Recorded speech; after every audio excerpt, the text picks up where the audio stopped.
Hello नमस्कार दोस्तों और साथियों, मेरे प्यारे बच्चों और सम्मानित अभिभावकों। आज फिर एक बार मैं आपसे खुले आसमान के सामने रूबरू हूं और बहुत ही इम्पोर्टेंट मुद्दे को लेकर के।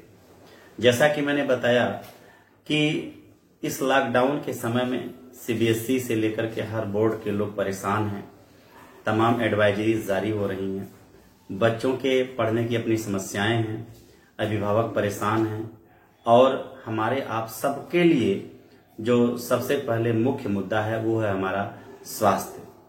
पर पढ़ाई आबाद गति से चलती रहे, इसके लिए हम आप सब मिल करके ऑनलाइन टीचिंग का सहारा लिए हुए हैं। उस ऑनलाइन टीचिंग के तहत जो मेरा यूट्यूब चैनल है पढ़ाई वाला, आज मैं इस वीडियो के माध्यम से क्लास 12 की जो इंग्लिश कोर का जो सिलेबस है 301, उसमें एक जो किताब है विस्टास, आज मैं उस विस्टास के बारे में आपसे चर्चा करूंगा। इसके पहले मैंने फ्लेमिंगो पे चर्चा किया। क्लास 12 की इंग्लिश का जो सिलेबस है उसमें अच्छे मार्क कैसे पाया जाए, उस पे मेरी वीडियोस हैं, आप लोग उसको देख सकते हैं। विस्टास पे मैं आपको बताऊं कि विस्टास और फ्लेमिंगो को मिला करके 30 नंबर के क्वेश्चन सीबीएसई के बोर्ड में आते हैं और उस जो 30 नंबर के जो क्वेश्चन हैं उसमें 6 नंबर के 2 लॉन्ग आंसर टाइप क्वेश्चन, एक विस्टास और एक फ्लेमिंगो से आता है। बाकी जो है 2-2 नंबर के 7 क्वेश्चन आते हैं विस्टास और फ्लेमिंगो से, जिसमें 5 क्वेश्चन करने होते हैं। और फिर एक नंबर के 8 क्वेश्चन आपके ऑब्जेक्टिव और एमसीक्यू आते हैं, 4 नंबर फ्लेमिंगो और विस्टास से जो आपको करने होते हैं। और इस तरीके से टोटल 30 नंबर का कोर्स जो है आपको इन दोनों बुक से सिलेबस में कवर किया जाता है सीबीएसई के द्वारा। जो दूसरी किताब है विस्टास, उसके जो कुछ चैप्टर्स हैं मैं उसके बारे में आपको जानकारी साझा करना चाहूंगा। उसमें जो पहला चैप्टर है वो है थर्ड लेवल जो चैप्टर है उसका जो उनके जो राइटर है वो है जैक फिनी, और ये बहुत ही एक साइकोलॉजिकल टाइप की स्टोरी है, बात कही गई है। जानकारी के लिए बता दूं कि सन 2014 से लेकर के 2019 तक जो सीबीएसई का सिलेबस रहा है, खासकर इंग्लिश कोर का, उसमें चैप्टर डिलीट हो गया था। सीबीएसई ने इसको डिलीट कर दिया था। अब जो भी मैटर रहा हो, अनकन्वेंशनल उनको महसूस रहा हो, पर 2020 से सीबीएसई के पाठ्यक्रम में इस चैप्टर को फिर से मिलाया गया है। स्टोरी एक बहुत ही साइकोलॉजिकल स्टोरी है। जो टीनेजर है चार्ली, वो जो डाक टिकट को कलेक्ट करता है और उसकी साइकोलॉजिकल सिचुएशन के बारे में स्टोरी बताती है। जो ये चीजें बताती हैं कि हमारा लाइफ जो है अनसर्टेन है। एक जो फीलिंग, एक आपने टर्म सुना होगा, एस्केपिज्म, पलायनवाद। एस्केपिज्म मतलब जो टीन एज में सबसे बड़ी प्रॉब्लम्स टीनेजर के साथ होती है, वो कोई एक ऐसी दुनिया मान लेते हैं। उन्हें ऐसा लगता है कि कोई एक ऐसी दुनिया है जहां पे मैं बहुत अच्छे तरीके से जी सकता हूं। Eat drink and B Mary, खाओ पियो और मस्त रहो, यही एक लाइन है। यानी they imagine a kind of utopian world, एक यूटोपिया महसूस करते हैं, एक ऐसा दुनिया जहां पे सब कुछ है, कुछ करना नहीं है। उस तरीके की फीलिंग्स एक टीनेजर में आती है। और ये चैप्टर हमारा साइकोलॉजिकल पॉइंट ऑफ व्यू से एक टीनेजर के उस लाइफ की अनसर्टेनिटी को, उसके डिसीजन मेकिंग को, उसके डिजेक्शंस को, डिस्पेयर को, फ्रस्ट्रेशंस को दिखाता है। ये है हमारा पहला चैप्टर। दूसरा चैप्टर की हम बात करें, दूसरे चैप्टर का नाम है द टाइगर किंग, जो एक सेटायर है, एक व्यंग्यात्मक कहानी है जिसको लिखा है काल्की ने। ये कहानी शुरू होती है एक राजा से जिसका नाम था जिलानी जंग बहादुर। उसका पूरा नाम था सतव्याघ्र समाहारी जिलानी जंग बहादुर। सतव्याघ्र समाहारी मतलब 100 शेरों को मारने वाले राजा जंग बहादुर, यानी जो जंग में बहादुरी का काम करते हैं, वो लड़ाई में बहादुरी का काम करते हो। और उनके राज्य का नाम था प्रतिबंधपुरम। प्रतिबंध मतलब समझ रहे हैं, प्रोहिबिटेड, जहां पे इलीगल चीजें प्रतिबंधित हैं। ये स्टोरी जो है वन्य जीवों के ऊपर आधारित है। जैसा कि हम इस समय जानते हैं कि तमाम ऐसी सामाजिक संस्थाएं हैं, जैसे एक पेटा है, पेटा संस्था इस चीजों को, जो वाइल्ड एनिमल्स हैं उनकी प्रोटेक्शन करती है। उसको हम मार नहीं सकते। आए दिन देख रहे हैं तमाम कानून इतना सख्त हो गया है कि हम जंगली जीवों का जो है हम शिकार नहीं कर सकते हैं, है ना। तो कहीं ना कहीं ये जो हमारे प्रोहिबिशंस हैं उसका मजाक उड़ाती है। जो ऑर्डिनेंसेज हैं हमारे गवर्नमेंट के, उसका मजाक उड़ाती है ये कहानी कि एक राजा थे जिनके शहर का नाम था प्रतिबंधपुरम, और उस समय की बात है जब हमारा देश अंग्रेजों का गुलाम था। और जो राजा थे उन्होंने अंग्रेजी गाय का दूध पिया, अंग्रेजी नौकरानी उनके यहाँ रहती थी, अंग्रेज मास्टर आकर के उनको पढ़ाए, अंग्रेज डॉक्टर से उनका इलाज होता था, सब कुछ बढ़िया होता था। और जब उनकी कुंडली बनाई तो किसी एस्ट्रोलॉजर ने उन्होंने बताया कि आपके बच्चे को उसकी कुंडली में दोष है, आपके बच्चे को 100वें शेर से आपके बच्चे की मृत्यु हो जाएगी। अब राजा परेशान हो गए। उन्होंने कहा कि पहले तो जब बड़े हुए खेल खेल के बड़े हुए राजा जब शिकार करने जाते तो खाली शेर मारते थे, टाइगर मारते थे। मारते मारते जब टाइगर खत्म हो गए और 100 टाइगर उन्होंने नहीं मारा, तो अब इनका प्राइम ऑब्जेक्टिव था 100 शेरों को मारना ताकि इनकी मृत्यु न हो सके, ये अमर हो सके। इन्होंने क्या कहा, अभी युवा हो गए, इन्होंने कहा कि मैं ऐसी राजकुमारी से शादी करूंगा जिसके राज्य में बहुत ज्यादा शेर हूं। तो एक राजकुमारी के से इनकी शादी हुई जिसके राज्य में बहुत ज्यादा शेर थे। और जब उनसे शादी हो गई तो जब भी राजा साहब ससुराल जाते तो केवल भाई साहब शेर मारने का काम करते। अब जब 99 शेर मार चुके, 100वां शेर मारने की कंडीशन जब आती है तो राजा बड़े व्याकुल हो गए। मैंने कहा ना कि इंसान जब अपने लक्ष्य के बहुत करीब होता है तो बड़ा आतुर हो जाता है। राजा भी बहुत परेशान रहने लगे कि ये 100वां शेर मुझको मारना है, कब मारूंगा। शिकार पे गए और एक ढूंढते रहे पर कोई 100वां शेर तो उनको मिला नहीं। अब दीवान बहुत गुस्से में, दीवान को उन्होंने बोला सेनापति को, जाओ शेर की व्यवस्था करो। राजा जो है दीवान जाते हैं और कलकत्ता के चिड़ियाघर से एक शेर ला करके जंगल में छुड़वा देते हैं और राजा साहब को लेकर के जाते हैं। अब वो भाई चिड़ियाघर का शेर था बहुत ज्यादा, तो उसको कला मालूम नहीं थी। राजा जो है बड़े आवेश में आकर के उसको गोली मारते हैं और गोली उसको कनपटी से सीने से लगती हुई छिलती हुई चली जाती है और वो बेहोश होकर के गिर जाता है। राजा खुशी के मारे पागल है, इनको लगता है कि शेर मर गया है और खुशी खुशी अपने राज्य की ओर वापस आते हैं और जश्न मनाने में संलग्न हो जाते हैं कि मैंने 100वां शेर मार डाला, अब मैं अमर हो जाऊंगा और ज्योतिषी की जो भविष्यवाणी है वो गलत हो जाएगी या उसको मैंने फुलफिल कर दिया। पर जब और कुछ शिकारी करीब जाते हैं तो देखते हैं कि वो टाइगर जो है आंख ऐसे खोल करके आंख मिचला रहा होता है, यानी टाइगर जिंदा था। अब बताइए, अब वो खबर अगर राजा को जाकर के देते कि राजा साहब वो टाइगर जिंदा है, तो राजा साहब उन लोगों को मार डालते। अब क्या किया कि उन लोगों ने मिलकर के, भाई कहीं ऐसा ना हो कि 100वां शेर राजा को मार डाले, उन लोगों ने मिलकर के उस शेर को टाइगर को मार डाला। ये है, यहाँ पे कहानी खत्म हो जाती है। बाद में राजा की शादी होती है और जो है बच्चा उनका होता है, बच्चे को मार्केट में ले जाते हैं और वहां से जो है एक टाइगर खरीद करके अपने बच्चे के लिए लाते हैं। किसी नौसिखिए जो है उसको लोहार ने उसको बनाया हुआ था, लकड़ी वाले किसी बढ़ई ने बनाया हुआ था। उसमें छोटी छोटी खपच्चियां लगी हुई होती हैं। राजा उसके साथ खेल रहे होते हैं और एक खपच्ची उनकी उंगली में आकर के चुभ जाती है। धीरे धीरे जख्म बड़ा होने लगता है और एक समय ऐसा आता है कि जब उसी खपच्ची के चलते उनका ऑपरेशन होता है। ऑपरेशन तो सक्सेसफुल होता है, भाई खपच्ची उसमें से निकाल दी जाती है, लेकिन राजा की मौत हो जाती है। तो हकीकत में ये है कि राजा जीवन भर शेर को मारते रहे। जिंदा शेर तो उनका कुछ नहीं कर पाया, पर मरे हुए उस शेर ने राजा की जान ले ली। ये व्यंग्यात्मक तरीके से स्टोरी में ये बात है जिसको कालके ने लिखा। इस तरीके से स्टोरी समाप्त होती है।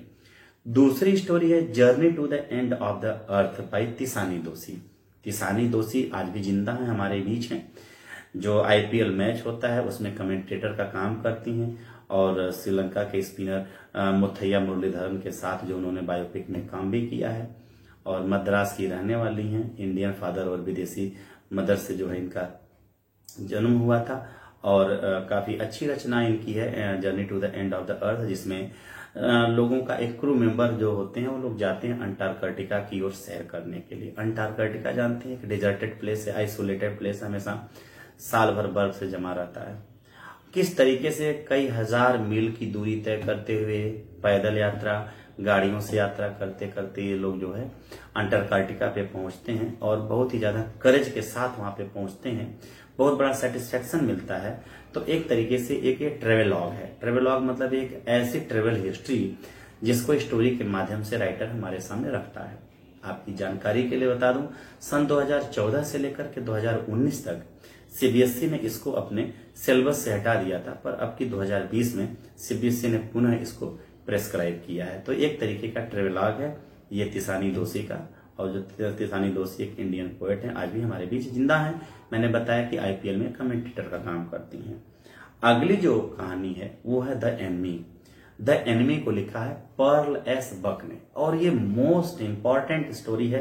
अगर कोई अन्योक्ति नहीं होगी अगर मैं कहूं कि ये मेरी फेवरेट स्टोरीज में से एक है, एनिमी। इसमें दिखाया गया, हम जानते होंगे स्टोरी के बैकग्राउंड में, कि अमेरिका और जापान एक दूसरे के दुश्मन हैं, क्योंकि जो द्वितीय विश्व युद्ध हुआ था उसमें अमेरिका ने जापान के 2 शहर हिरोशिमा और नागासाकी पे बम गिराए थे, जिसके चलते उनकी दुश्मनी आज भी बरकरार है। कोल्ड वार उन लोगों के बीच में चलता रहता है।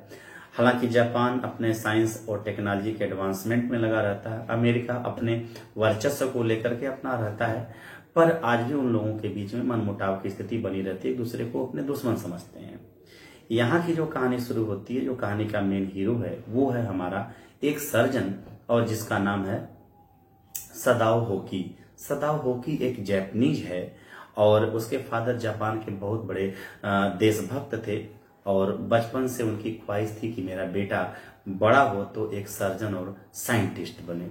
इस चीज को बड़े बखूबी निभाया जो है सदाओ होकी ने। ये स्टोरी कहीं ना कहीं हम टीनेजर्स को मोटिवेट करती है कि हमारे पेरेंट्स के जो कुछ एम्बिशंस हैं उसको हम जरूर पूरा करें, क्योंकि बड़े ख्वाहिश के साथ हमारे माँ बाप हमको पालते हैं। सदाओ ने अपने माँ बाप के उस एम्बिशन को पूरा करने के लिए पूरी मेहनत की, और हायर एजुकेशन के लिए सदाओ को अमेरिका जाना पड़ा मेडिकल की पढ़ाई करने के लिए। वहां पे उसके प्रोफेसर, जो एनाटॉमी के प्रोफेसर थे, प्रोफेसर हार्ले के घर पे एक दिन जब वो सदाओ जाता है, वहां पे उसकी मुलाकात एक लड़की से होती है जिसका नाम हाना होता है। पहली ही नजर में हाना से प्यार हो जाता है सदाओ को। सदाओ उससे शादी करना चाहता है, पर एक डर उसको खाए जा रही है कि मैं शादी करूंगा तो कैसे करूंगा, जब तक मुझे ये नहीं पता होगा कि हाना मेरे कास्ट की है, जैपनीज है कि नहीं, शायद मेरे फादर उसको मना कर दें। हालांकि सीबीएसई से यहाँ से क्वेश्चन भी पूछा जाता है कि सदाओ ने शादी के लिए अभी उसको हाँ क्यों नहीं बोली, क्योंकि उसे अपने फादर का अप्रूवल लेना था। ठीक है, वहां पे प्रोफेसर हार्ले के घर से मुलाकात हुई, दोनों के बीच में प्यार हो गया। स्टोरी आगे बढ़ती है, पढ़ाई लिखाई पूरी होती है, और घर की अप्रूवल के बाद सदाओ होकी की उस लड़की हाना से शादी हो जाती है। दोनों वापस जापान आते हैं, और जापान में अपनी एक बहुत अच्छी सी क्लिनिक खोल करके बैठते हैं, और वहां पे सदाओ प्रैक्टिस करता है। अब वो ठंडी का महीना है, सदाओ अपने बालकनी के पास पोस्ट पे खड़ा है, सामने समुद्र है। सामने समुद्र, उसकी नजर जब वहां पे पड़ती है तो देखता है कि समुद्र से कोई परछाई जो है किनारे की ओर आ रही है। सदाओ को लगता है कि वहां पे कौन हो सकता है, क्योंकि भाई मौसम खराब है, समुद्र में ज्वार भाटा आने वाला होगा। जो मछुआरे थे वो भी अपने घर को जा चुके होंगे, और ये शाम का समय है। सदाओ को नहीं रहा जाता, सदाओ समुद्र के पास जाने की कोशिश करता है, तो उसकी पत्नी हाना उसको रोक लेती है कि मत जाओ, हमारे बच्चे हैं, हमको रिस्क नहीं लेना चाहिए। लेकिन सदाओ डॉक्टर है, सदाओ नहीं मानता, और सदाओ वहां पे जाता है तो देखता है कि एक आदमी जिसको पीठ में गोली लगी है और उतना दूर बारूद का जो है ब्लैकिश कलर का हो गया है, और उसने एक टोपी पहनी हुई है जिसपे यूएस नेवी लिखा है, यानी वो एक अमेरिकन था जिसको किसी जापानीज आर्मी के लोगों ने गोली मारी थी, और वो he was escape from prisoner, है ना, प्रिजनर ऑफ वार था, वो बच के निकला था वहां पे। अब बताइए, वो एक अमेरिकन, सदाओ एक जापानीज, दोनों एक जानी दुश्मन, और उसको फिर सदाओ कहता मैं अपने घर पे लेके आऊंगा। हाना मना करती है, कहती कि ऐसा मत करो, पर सदाओ मानता नहीं है, लेकर के आता है और अपने फादर के उस प्राइवेट रूम में रखता है। जिसके पिता इतने बड़े देशभक्त थे, उसका बेटा अपने घर में एक अमेरिकन दुश्मन को रख रहा है, और उसके खून से पूरा कालीन जो है लाल हो जाता है ना। तो इस तरीके से स्टोरी बहुत बड़ी कहानी है, 35 से 36 पेज की कहानी। मैं थोड़ा सा इसको रिवाइज करके बताऊंगा आपको संक्षेप में, प्रोसेस करके, कि उसके घर के जो नौकर हैं, नौकरानी है, वो सब मना करते हैं कि साहब आप अच्छा काम नहीं कर रहे हैं, आप जापानीज होते हुए अपने घर में एक अमेरिकन को रखे हुए हैं, ये देशद्रोह है, दिस इज अ ट्रीजन। ठीक है, अब वो सोचता है कि ठीक है, मैं तो डॉक्टर हूं, मेरा काम है किसी की जान बचाना। सदाओ कहता है कि चलो ठीक है, इसकी जानकारी मैं जनरल टाकीमा को देता हूं, जो जापान का जनरल है, जनरल टाकीमा। जनरल टाकीमा जो है उस समय सदाओ को रोका हुआ था क्योंकि उसकी तबीयत खराब थी और किसी भी समय उसको हॉस्पिटल में भर्ती होना पड़ता और कभी भी उसको हॉस्पिटलाइज होना पड़ता। इतना इंपॉर्टेंट सर्जन था सदाओ, जबकि सब डॉक्टर जो है आर्मी की ड्यूटी पे थे, पर सदाओ जनरल की स्पेशल ट्रीटमेंट के लिए वहां पे रुका हुआ था। और ये सदाओ जाता है और जनरल टाकिमा को बोलता है कि मैंने अपने घर में एक अमेरिकन को शेल्टर दे रखी है, आप आकर के अपने हिसाब से एक्शन ले सकते हैं। हालांकि इसके पहले उस अमेरिकन की शरीर के अंदर से वो गोली निकालता है, उसको जिंदा करता है और टॉम जिंदा हो जाता है। यानी एक डॉक्टर का रोल उसका खत्म होता है। दूसरा रोल सिटीजन ऑफ जापान, जिसके लिए वो जनरल टाकिमा को इन्फॉर्म करता है। जनरल टाकिमा बोलता है घबराओ नहीं, मैं 2 प्राइवेट असेसिन्स यानी 2 मर्डरर को भेजूंगा, दरवाजा खुला रखना, वो लोग आएंगे और धीरे से उसको मार के उसकी डेड बॉडी को ले जाकर के फेंक देंगे। 2 दिन तक सदाओ वेट करता है। रात में उसकी पत्नी पूछती क्यों जग रहे हो, वो अपनी पत्नी को भी नहीं बताता। जैसे भी हवाओं की सरसराहट की आवाज आती है, कुछ खड़कने की आवाज आती है, सदाओ को लगता है कि मर्डरर आ रहे हैं और लोग उसको मार डालेंगे। पर 2 दिन इंतजार के बाद वो नहीं आते। अब सदाओ की एक रोल है इंसानियत का। सदाओ सोचता है कि अब इस आदमी को बचाना चाहिए। वो बोलता है टॉम कि मैं तुम्हारे जीवन को बचाना चाहता हूं, चलो एक मैं तुमको नाव देता हूं, एक टार्च देता हूं और कुछ सूखी मछलियां देता हूं। ध्यान रहे कि रात में टार्च मत जलाना, नहीं तो जो जैपनीज सोल्जर्स हो तुमको गोली मार देंगे, ठीक है। और नाव पे जाना तुम, और उधर से जब कोरियन जहाजें या नाव आएंगी, जहाजें आएंगी, तो उसमें तुम बैठ करके अपने देश वापस चला जाना। इस तरीके से सदाओ उसकी लाइफ को बचा देता है। यानी एज ए डॉक्टर उसने उसकी जान बचाई, फिर as a citizen of Japan उसने जनरल टाकिमा को इन्फॉर्म किया। फिर जो सबसे बड़ा धर्म है दोस्तों, साथियों, मेरे प्यारे बच्चों, वो इंसानियत का। इंसानियत के चलते उसने जो है टॉम की जान भी बचाई। इस तरीके से एक व्यक्ति ने तीनों रोल बड़ी आसानी से कर लिया और किसी ने उसके ऊपर कोई आक्षेप नहीं लगाया। कहानी जब खत्म होती है तो सदाओ जाता है जनरल टाकिमा के पास और बोलता है कि सर, आपने मुझसे कहा था कि वो लोग आएंगे मर्डर, लोग आए नहीं। अब उसकी हालत खराब होती है जनरल टाकिमा की। कहता अरे किसी से बताना नहीं तो लोग मेरे ऊपर डाउट करेंगे कि मैं इतना बड़ा देशभक्ति का पाठ पढ़ाता हूं और मैं खुद अपने दुख में इतना ज्यादा ऑब्सेस हो गया था कि मैंने मर्डर नहीं भेजी। अरे किसी को मत बताना, मैं तुमको बहुत बड़ा रिवार्ड दूंगा, तुमको बड़ा प्रमोशन दूंगा। सदाओ मन ही मन कहता है कि साहब हमको क्या रिवार्ड देंगे, हमको जो रिवार्ड मिलना था वो रिवार्ड तो मिल गया, क्योंकि सबसे बड़ा रिवार्ड इंसानियत का है और मैंने उस इंसान की जान बचाई। तो यहाँ पे आकर के स्टोरी खत्म होती है। कहीं ना कहीं स्टोरी मैसेज देती है कि हमारे आपस के बीच कितना भी संबंध खराब हो, पर सबसे बड़ा धर्म इंसानियत का होता है और इंसानियत को हम ध्यान में रख करके किसी काम को करें। और आगे का चैप्टर है should wizard hit mummy. Should wizard hit mummy, जिसे जॉन अपडाइक ने लिखा है। ये स्टोरी में एक सिंपल सी स्टोरी है, जैसे हमारे घर में दादा दादी नाना नानी लोग बचपन में कहानियां सुनाते थे, वैसे इसमें जो लड़की है 2 से 3 साल की, उसको कहानी सुनने का बहुत बड़ा शौक होता है। ये कहानी बहुत ही डिफरेंट टाइप की है। मैं आपसे बात करूं, मैं भी 2 बच्चों का बाप हूं और मैं भी कभी किसी का बेटा रहा हूं, आज भी किसी का बेटा, मुझे प्राउड है। पर ये स्टोरी 2 चीजों के बीच में डिफरेंस लाती है। जानते हैं, आज जो हमारे टीनेजर्स हैं ना, उन्हें लगता है कि जो माँ बाप हमको कह रहे हैं ना, माँ बाप गलत कह रहे हैं, मैं जो कह रहा हूं वो सही कह रहा हूं। अक्सर कॉन्फ्लिक्ट हो जाता है माँ बाप और बेटे में। बेटे को लगता है कि हमारे मम्मी पापा गलत हैं और बाप को लगता है कि मेरे बेटे में गलती है। यानी एक तरीके से जनरेशन गैप की जो कंडीशन है, स्टोरी इस पे बेस है। तो रोज फादर अपनी कहानी सुनाता है अपनी बेटी को, कहानी सुनती जाती है। एक सिंपल सी कहानी है, वो रोजर नाम के किसी जानवर की बात करता है और उसकी कोई समस्या होती है, जिसको लेकर के वो अपनी समस्या को आउल के पास जाता है। आउल जो है एक ठूंठ पे बैठा होता है, उसको भेजता है मैजिशियन के पास। मैजिशियन जो है फिर उसका इलाज कर देता है। यहाँ पे जो रोजर स्कंक की कहानी है, कहते कहते जो है लड़की का फादर रोजर फ्रॉग कह देता है, तो फिर रोजर फिश कह देता है। तो लड़की बोलती है पापा रोजर स्कंक बोल रहे थे, आप अभी रोजर फिश बोल दिए हैं। अब लड़की की माँ बोलती है कि कहानी तुम सुना रही हो कि पापा सुना रहे हैं, यानी लड़की को टार्चर कर देते हैं लोग। उनको लगता है कि यहाँ पे जो बात करते हैं हम माँ बाप करते हैं सही है। तो उसमें रोजर के शरीर से जो है बदबू आती है, बैड स्मेल आती है, जिसके चलते उसका कोई दोस्त नहीं है। तो अब वो जो है अपनी समस्या लेकर के जाता है वाइज आउल के पास। आउल उसको भेजता है विजार्ड के पास। विजार्ड कहता है कि तुम्हारे शरीर से गुलाब की खुशबू आ जाएगी। वो धीरे एक मंत्र पढ़ता, आंवला का डाबरा फुगस्कू, और एक डंडा हल्का सा मारता है, शरीर से गुलाब की खुशबू आने लगती है। वो कहता अरे वाह बड़ा अच्छा है। जब वो अपने माँ के पास जाता है तो सब उसके दोस्त उसके पास आते हैं, कहते हैं अरे वाह तुम्हारे शरीर से तो गुलाब की खुशबू आ रही है। उसकी माँ उसको पसंद नहीं करती, कहती है तुम्हारे शरीर से कौन सी स्मेल आ रही है। बोलता है कि मम्मी मेरे शरीर से गुलाब की खुशबू आ रही है, सब जानवर मेरे पास आ रहे हैं, मेरे दोस्त बन रहे हैं, तुम भी तो यही चाहती हो। कहता नहीं मैं ये नहीं चाहती। हमारी स्मेल हमारी पहचान है, हम आइडेंटिटी क्राइसिस में नहीं जीना चाहते। हमारी स्मेल हमारी पहचान है, जो स्मेल थी उस स्मेल को वापस लाओ। अब लो, यहीं पे कहानी खत्म हो जाती है। ठीक है, तो पिता कहानी सुना करके प्रूव करता है कि जो माँ बाप कहते हैं वो सही है, यानी कि स्मेल वापस लाओ। यानी फिर वो माँ उसके पास जाती है विजार्ड के पास, और विजार्ड से कहती है कि मेरे बच्चे को फिर हल्का सा डंडा मारो और पुरानी जो बदबू उसको वापस कर दो। विजार्ड उसको हल्का सा डंडा मारता है, पुरानी बदबू वापस आ जाती है, माँ खुश हो जाती है, कहानी खत्म हो जाती है।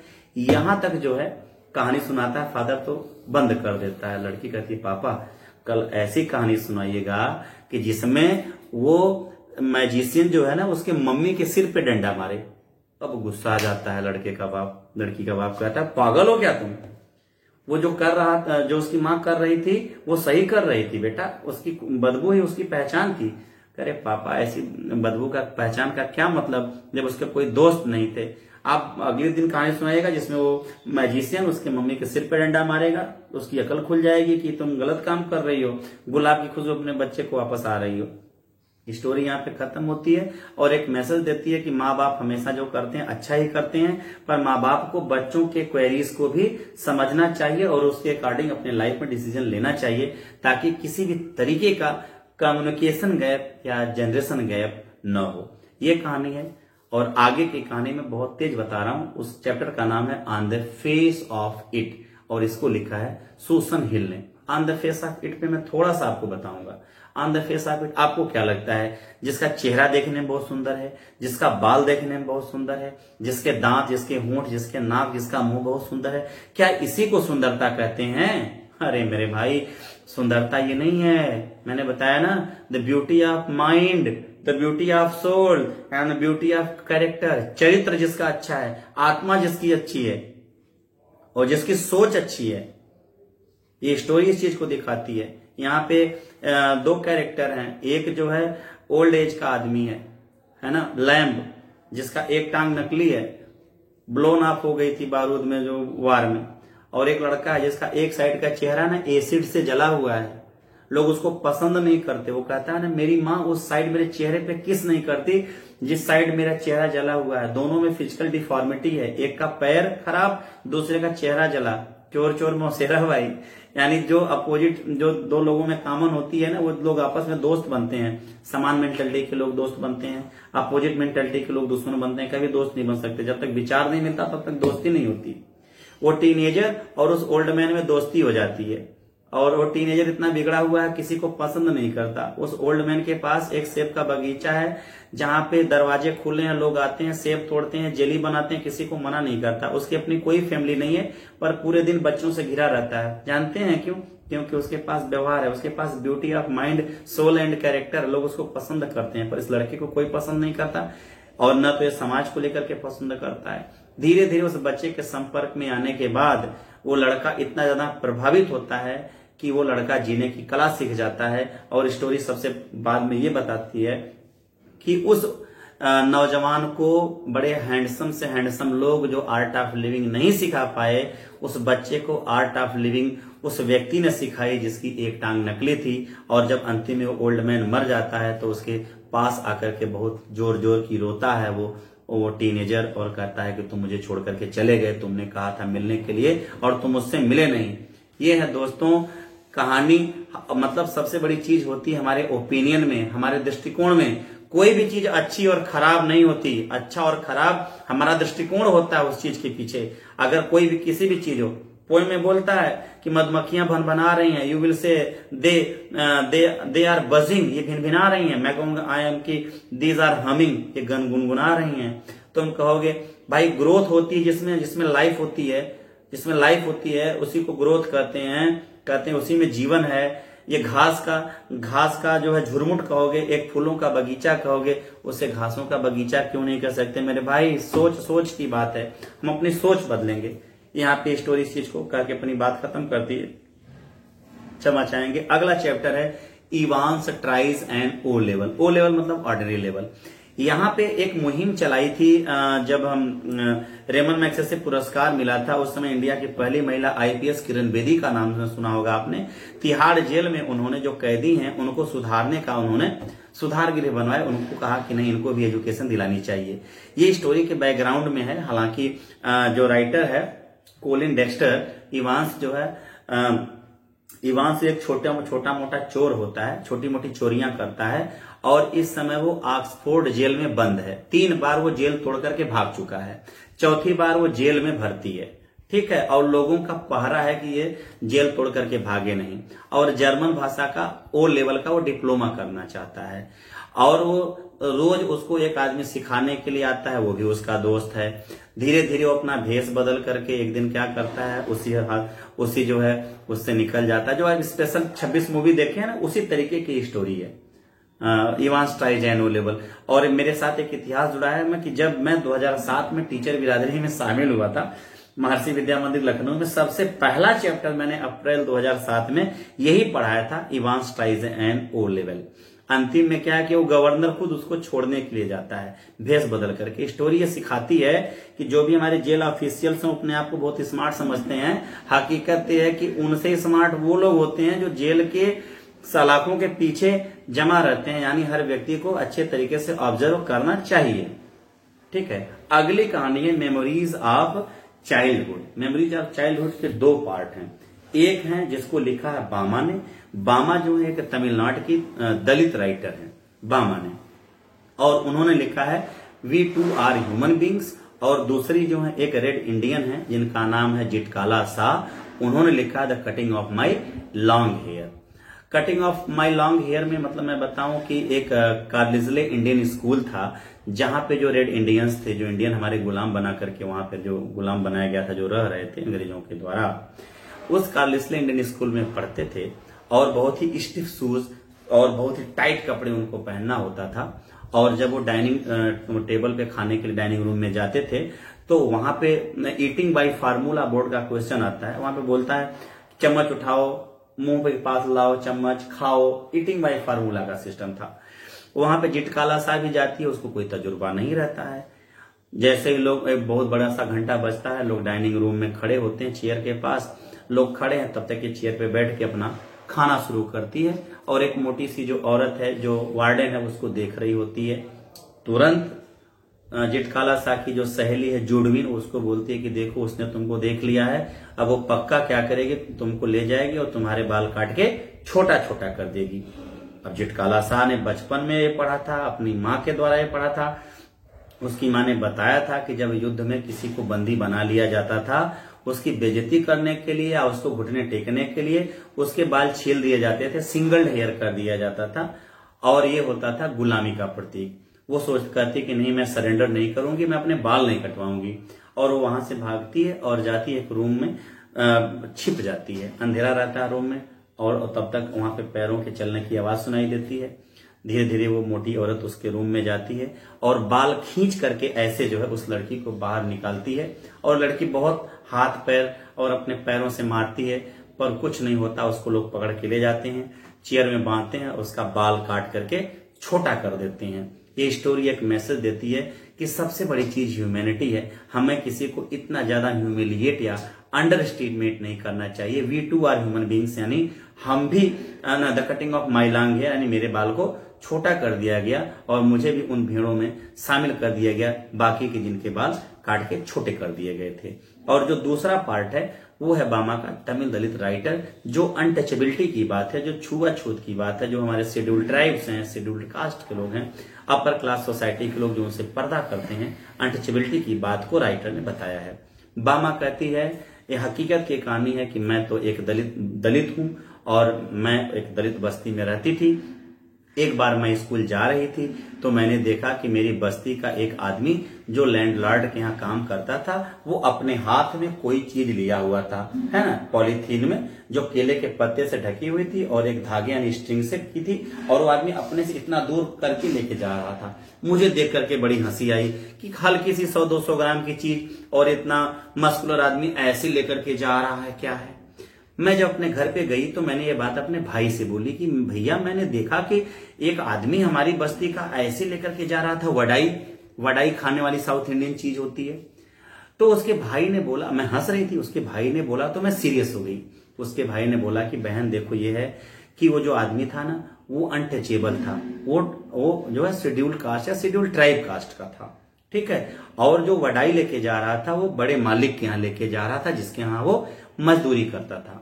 अब क्या है कि वो वडाई केले के पत्ते में थी, उसके ऊपर से वो एक पार्सल में थी, अपने से दूर था वो। अगर उसको करीब कर लेता तो वो प्रदूषित हो जाती और जो लैंडलॉर्ड था उसको खाने से मना कर देता, हमारी बहुत पिटाई होती। यानी हम नीची जाति के हैं, हम छोटी जाति के लोग हैं, वो बड़ी जाति के लोग हैं, हमसे बेशक वो चीज मंगवा रहे हैं पर हमसे दूर रख करके कर रहे हैं ताकि वो खाएं तो उसको पॉल्यूटेड या प्रदूषित ना हो। ये सुनकर के बहुत खराब लगता है बामा को कि अनटचेबिलिटी भी कोई चीज होती है। बामा से उसका भाई कहता है कि बहन तुम बहुत मेहनत करो, क्लास में फर्स्ट आओ और तुम्हारे बहुत से दोस्त बन जाएंगे। इस तरीके से बामा बहुत मेहनत करती है और क्लास में फर्स्ट आती है, उसके बहुत से दोस्त हो जाते हैं और बामा एक सक्सेसफुल लेडी बन जाती है। तो इन दोनों स्टोरीज के माध्यम से चाहे वो तमिल दलित राइटर बामा की कहानी हो, चाहे जेठकाला सा जो कार्लेस्ले इंडियन स्कूल या जो रेड इंडियंस के बारे में जो बात कही गई है, इस कहानी से एक और अनटचेबिलिटी की बात और दूसरी ओर ह्यूमैनिटी की बात कही गई है। इस तरीके से विस्टास के जितने भी चैप्टर्स हैं वो कंप्लीट होते हैं। बहुत कम समय में मैंने हर एक चैप्टर की समरी बताने की कोशिश की है। और आखिर में एक बात और बताऊंगा कि किसी चीज को रटना विकल्प नहीं है, किसी भी स्टोरी को समझना, क्योंकि स्टोरी से जो क्वेश्चंस आते हैं वो होते हैं प्लॉट कंस्ट्रक्शन पे, वो होते हैं कैरेक्टराइजेशन पे, वो होते हैं थीम पे। यानी ये 3 तरीके के क्वेश्चंस बनते हैं। स्टोरी को एनसीईआरटी के हिसाब से लाइन बाय लाइन पढ़ के उसको अपने शब्दों में लिखने से ही आपको अच्छे नंबर मिलते हैं। आपको अच्छे नंबर मिलें, आप अच्छे स्वास्थ्य के धनी हो और आपकी पढ़ाई अबाध गति से चलती रहे। इन्हीं शुभकामनाओं के साथ मैं सूरज वर्मा एक बार फिर से आपसे विदा लेता हूं और अपनी वाणी को समाप्त करता हूं। नमस्कार।